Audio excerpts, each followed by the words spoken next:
ಕಟ್ಟಲ್ಲ ಅಂತ ಪ್ರತಿಭಟನೆ, ಟ್ರಾಫಿಕ್ ಜಾಮ್, ಅವೈಜ್ಞಾನಿಕವಾಗಿ ಶಿಕಾರಿಪುರದಲ್ಲಿ ಟೋಲ್ ನಿರ್ಮಾಣ. ಟೋಲ್ ಕಟ್ಟಲ್ಲ ಅಂತ ಪ್ರತಿಭಟನೆ, ಟ್ರಾಫಿಕ್ ಜಾಮ್ ಆಗಿದೆ. ಅವೈಜ್ಞಾನಿಕವಾಗಿ ಶಿಕಾರಿಪುರದಲ್ಲಿ ಟೋಲ್ ನಿರ್ಮಾಣವಾಗಿದೆ. ಟೋಲ್ ಕಟ್ಟಲ್ಲ ಅಂತ ವಾಹನ ಸವಾರರು ಪ್ರತಿಭಟನೆಯನ್ನ ನಡೆಸ್ತಾ ಇದ್ದಾರೆ. ಚಾಲಕರು ಟೋಲ್ ಸಿಬ್ಬಂದಿ ನಡುವೆ ಮಾತಿಕ ಚಕಮಕಿ ನಡೆದಿರುವಂತದ್ದು. ಶಿವಮೊಗ್ಗ ಜಿಲ್ಲೆಯ ಶಿಕಾರಿಪುರದ ಕೊಟ್ರಳ್ಳಿಯಲ್ಲಿ ಟೋಲ್ ಇದೆ. ಅವೈಜ್ಞಾನಿಕವಾಗಿ ಟೋಲ್ ಅನ್ನ ಕಟ್ಟಲಾಗಿದೆ. ಶಿವಮೊಗ್ಗ ಶಿಕಾರಿಪುರ ಹುಬ್ಬಳ್ಳಿ ರಸ್ತೆಯಲ್ಲಿ ಟೋಲ್ ಇದೆ. ಟೋಲ್ ತೆರವಿಗೆ ಆಗ್ರಹಿಸಿ ನಿನ್ನೆ ಶಿಕಾರಿಪುರ ಬಂದ್ ಕೂಡ ಆಗಿತ್ತು. ಇಂದು ಸಹ ಟೋಲ್ ತೆರಿಗೆ ವಿಚಾರದಲ್ಲಿ ವಾಗ್ವಾದ ನಡೆದಿದೆ. ಟೋಲ್ ಕಟ್ಟಲ್ಲ ಅಂತ ಹೇಳಿ ಪ್ರತಿಭಟನೆಯನ್ನ ನಡೆಸಿದ್ದಾರೆ. ಅವೈಜ್ಞಾನಿಕವಾಗಿ ಟೋಲ್ ಗೇಟ್ ಅನ್ನ ನಿರ್ಮಾಣ ಮಾಡಲಾಗಿದೆ. ನಿನ್ನೆ ಶಿಕಾರಿಪುರ ಕೂಡ ಇದೇ ವಿಚಾರವಾಗಿ ಬಂದ್ ಆಗಿತ್ತು.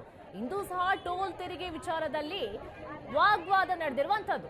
ಅವೈಜ್ಞಾನಿಕವಾಗಿ ಕಟ್ಟಿದ್ದಾರೆ ಈ ಟೋಲ್ನ. ಇದ್ರ ಬಗ್ಗೆ ಹೆಚ್ಚಿನ ಮಾಹಿತಿ ಕೊಡ್ತಾರೆ ನಮ್ಮ ಪ್ರತಿನಿಧಿ ಅಶ್ವಿನಿ, ಶಿಕಾರಿಪುರದಲ್ಲಿ ಟೋಲ್ ಕಟ್ಟಲ್ಲ ಅಂತ ಹೇಳಿ ಪ್ರತಿಭಟನೆ ಮಾಡ್ತಾ ಇದ್ದಾರೆ ವಾಹನ ಸವಾರರು. ಏನಿದೆ ಇದ್ರ ಬಗ್ಗೆ ಹೆಚ್ಚಿನ ಡೀಟೇಲ್ಸ್?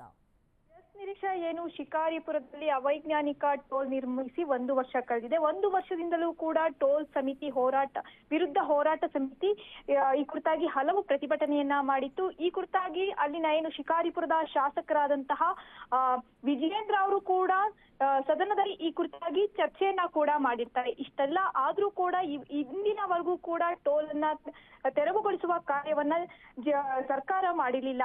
ನಿನ್ನೆ ಕೂಡ ಶಿಕಾರಿಪುರ ಬಂದ್ ಕರೆ ನೀಡುವ ಮೂಲಕ ಒಂದು ಬೃಹತ್ ಹೋರಾಟವನ್ನೇ ಟೋಲ್ ವಿರುದ್ಧ ಮಾಡಲಾಗಿತ್ತು. ಇವತ್ತು ಬೆಳಗ್ಗೆಯಿಂದಲೂ ಕೂಡ ಅಲ್ಲಿ ಏನು ಆ ಮಾರ್ಗವಾಗಿ ಕುಟ್ರಳ್ಳಿ ಬಳಿ ತೆರಳುವಂತ ಮಾರ್ಗವಾಗಿ ತೆರಳುವ ವಾಹನ ಸವಾರರು ತೆರಿಗೆಯನ್ನ ನಾವು ಕಟ್ಟಲ್ಲ, ಟೋಲ್ ದರವನ್ನ ನಾವು ಕಟ್ಟಲ್ಲ ಅಂತ ಪಟ್ಟು ಹಿಡಿದಿದ್ದಾರೆ. ಕೂಡಲೇ ತೆರವುಗೊಳಿಸಬೇಕು, ಇದು ಅವೈಜ್ಞಾನಿಕವಾಗಿದೆ. ಯಾಕಂದ್ರೆ 75 ಕಿಲೋಮೀಟರ್ ಒಳಭಾಗದಲ್ಲಿ ಅಂದ್ರೆ 35 ಕಿಲೋಮೀಟರ್ ಅಂತರದಲ್ಲಿ ಈ ಟೋಲ್ ನಿರ್ಮಿಸಿ ಜನರಿಂದ ಹಣವನ್ನ ಏನು ದೋಸ್ತಾ ಇದ್ದಾರೆ ಅನ್ನೋ ಆರೋಪ ಕೇಳಿ ಬಂದಿದೆ. ನಿರೀಕ್ಷಾ, ಥ್ಯಾಂಕ್ ಯು ಅಶ್ವಿನಿ ನಿಮ್ಮೆಲ್ಲ ಮಾಹಿತಿಗಾಗಿ.